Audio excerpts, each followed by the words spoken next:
हे राम, औरों को तो प्रतीक्षा पत्थर बना देती है, मैं तो पत्थर बनकर भी तुम्हारी प्रतीक्षा कर रही हूं।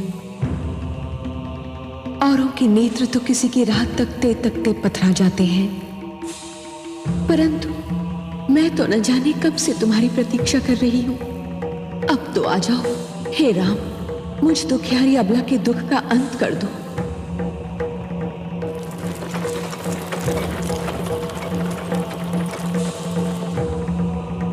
धन्य है वायु का ये झोंका जो मुझ तक तुम्हारे कमल चरणों की धूल की सुगंध लाया है। तुम आ रहे हो, तुम अवश्य आ रहे हो। मुझ दुखियारी के दिन फिरने वाले हैं। तुम मेरे कल्याण के लिए मेरे समीप आ रहे हो। हे राम, हे राम। रथ रोको सारथी।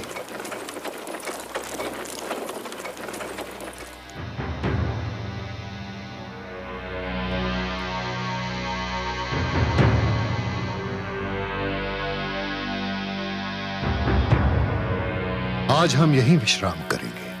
गुरुदेव, इस उजड़े आश्रम में क्या यह स्थान विश्राम के लिए उचित रहेगा?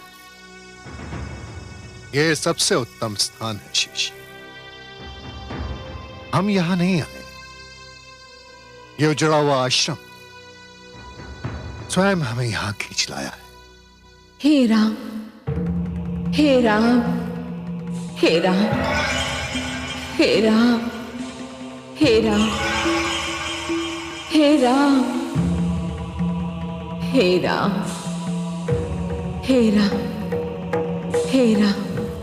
ये मुझे कौन पुकार रहा है गुरुदेव? तुम्हें ये पुकार रही है शिष्य।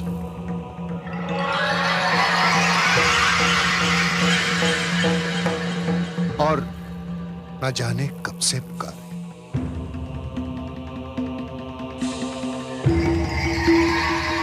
किंतु ये तो पाषाण की प्रतिमा है गुरुदेव। हाँ है। इस प्रतिमा को अपने चरण से स्पर्श कर दो शिष्य। जी? इस पत्थर की मूर्ति को अपने चरणों से छू। गुरुदेव, गुरु के आदेश पर प्रश्न चिन्ह लगाना ना तो शिष्य को शोभा देता है और ना ही उसका अधिकार है। किंतु हे गुरुदेव, नारी पत्थर की भी हो तब भी आदर सम्मान के योग्य होती है। उसे चरणों से छूना महापाप है। मुझे नारी के इस अनादर का साहस नहीं हो रहा है गुरुदेव। नारी के प्रति तुम्हारी पवित्र भावना जानकर मैं गदगद हो गया शिष्य। मुझे ऐसे शिष्य पर गर्व है। मैं स्वयं किसी को नारी का अनादर करने की अनुमति नहीं दे सकता, परंतु ये एक विचित्र विडंबना है कि इस नारी का कल्याण इसी में निहित है। इसे अपने पैरों से छूकर तुम इसका अनादर नहीं, इसका उद्धार करोगे पुत्र। कौन है ये देवी? ये दुखियारी अबला ऋषि गौतम की पत्नी अहिल्या है। निरपराध होकर भी न जाने कब से पत्थर बन जाने का दंड भोग रही है।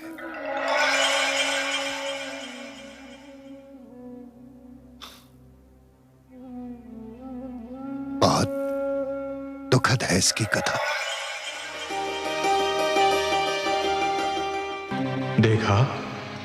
देखा आपने चंद्रदेव, कितनी सुंदर नारी है अहिल्या। किंतु देवराज, आप चाहते क्या हैं? मैं उसे पाना चाहता हूं। तो क्या उसे पा लेना आपके वश में है? हां, यदि तुम मेरी सहायता करो तो। मैं क्या कर सकता हूं? तुम्हें कल अपने क्षितिज से हटने के निर्धारित समय से पहले कुछ समय के लिए आकाश से लुप्त होना होगा।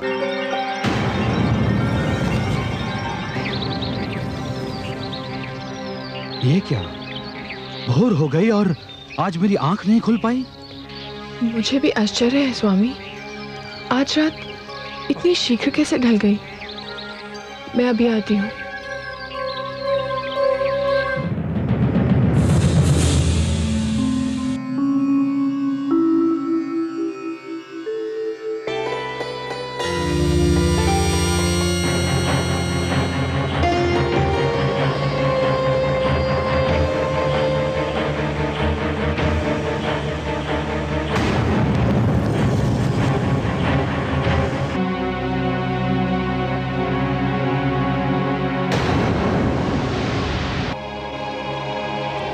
स्वामी बताइए ना, आप इतना शीघ्र क्यों लौट आए?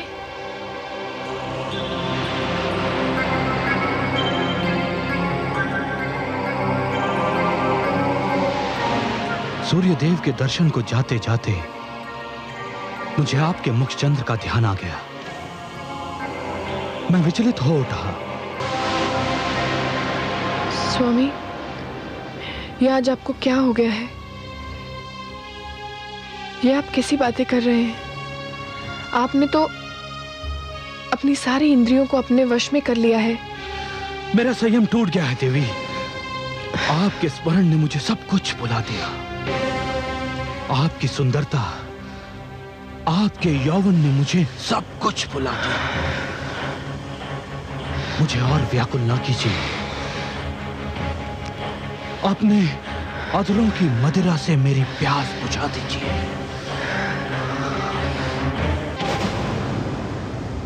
अरे ये क्या, चंद्रदेव? परंतु ये चंद्रदेव कहां लुप्त हो गए थे? अभी तो सूर्योदय में विलंब है। मुझे आश्रम लौट जाना चाहिए।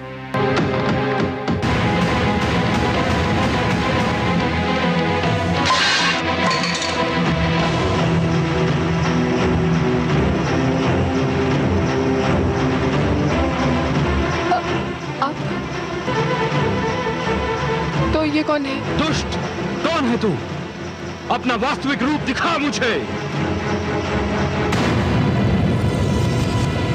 तो ये तू है इंद्र?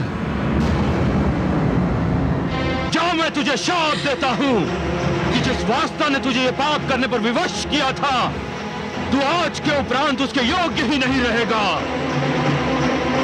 दूर हो जा मेरे सामने से, दूर हो जा। मुझे क्षमा कर दीजिए स्वामी। क्षमा कदापि नहीं। तेरा शरीर अपवित्र हो चुका है, तेरी आत्मा अपवित्र हो चुकी है। जा, मैं तुझे शाप देता हूं, इसी क्षण तू पत्थर बन जा।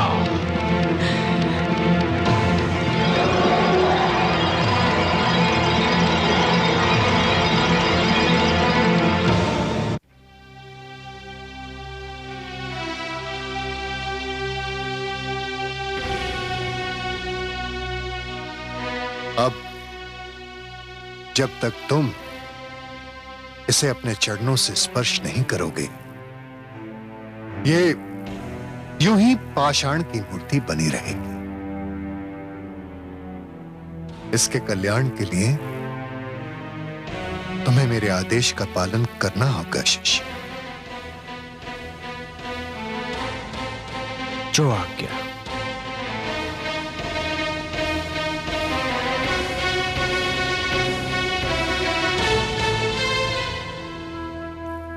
देवी, मेरे लिए नारी हर रूप में माता समान है। मैं आपको अपने चरणों से स्पर्श करने की धृष्टता करने जा रहा हूं, क्षमा कीजिएगा।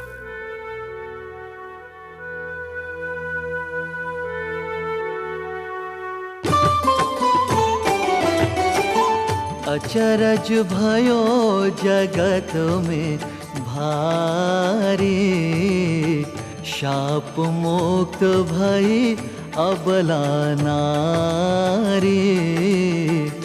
पावन चरण राम को लागा, ऋषि पत्नी पाहन तन त्यागा। ऋषि पत्नी पाहन तन त्यागा।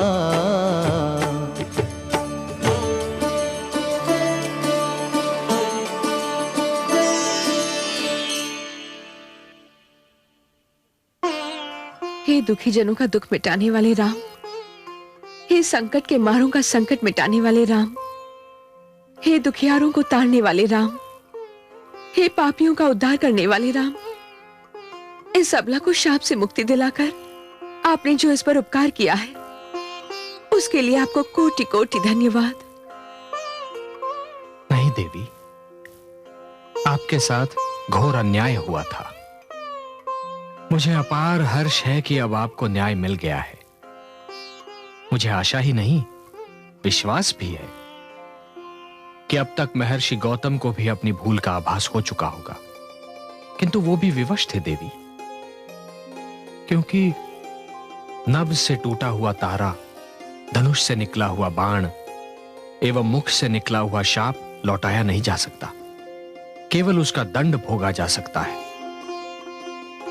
पश्चाताप की अग्नि में जलना भी तो दंड ही है देवी। महर्षि अब तक उस अग्नि में जल चुके होंगे।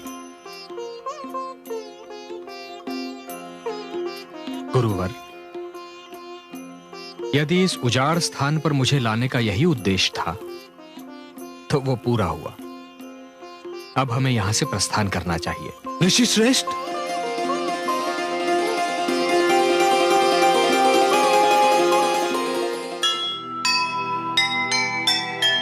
मुनि गौतम आए वहाँ, सुखद मिला परिणाम। शाप मुक्त पत्नी मिले और मिले श्री राम। कहने को तो हो गया ये विधि का संयोग, तप के बल का था मगर ये अनुचित उपयोग, ये अनुचित उपयोग।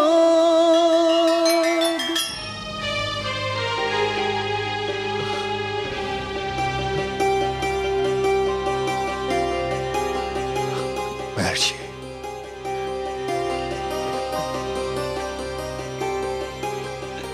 देखिए,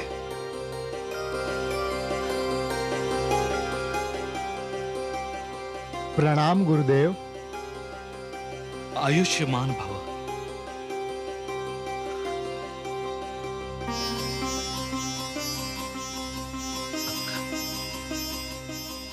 सदा विजयी भव। आपने मेरे चरण स्पर्श किए, मुझे इस बात का विश्वास हुआ कि आपने मुझे क्षमा कर दिया। मैं इस घड़ी की प्रतीक्षा में था। और मैं उस घड़ी की प्रतीक्षा में हूं महर्षि, जब आप उनसे क्षमा याचना करेंगे जो निरपराध होकर भी आपके कठोर शाप का दंड भोग रही थीं। इस देवी के साथ दो बलों का दुरुपयोग हुआ है, देव बल एवं तपोबल। साक्षात इंद्र ने देव बल का दुरुपयोग किया और आपने महर्षि तपोबल का।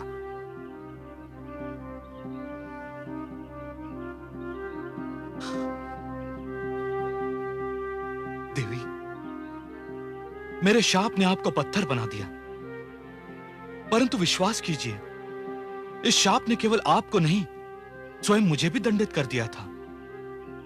आज मैं श्री राम और ऋषि श्रेष्ठ विश्वामित्र के माध्यम से समस्त संसार को संबोधित करके आपसे क्षमा मांगता हूं। मुझे क्षमा कर दीजिए। नहीं स्वामी, नहीं। भावी को टाला नहीं जा सकता था, भाग्य लेख को मिटाया नहीं जा सकता था। जो हुआ वो होना ही था। भाग्य का लेख मानकर मैं अपने दोष से बच नहीं सकता। मेरा पुरुष होने का अभिमान मेरे समक्ष आ गया। अभिमान विवेक का शत्रु होता है। मुझे इसी शत्रु ने नीचा दिखाया।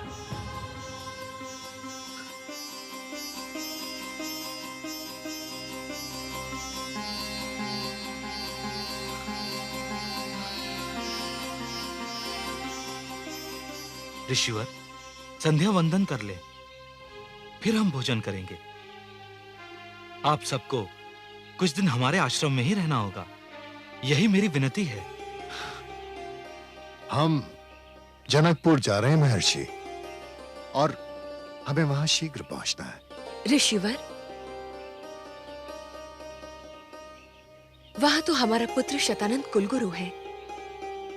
उसी ने राजकुमारी सीता को शिक्षा भी दी है। वहां जाएं तो हमारे पुत्र से अवश्य मिले और उसे मेरे शाप के अंत का समाचार अवश्य दें। अवश्य देवी। यशस्वी भव।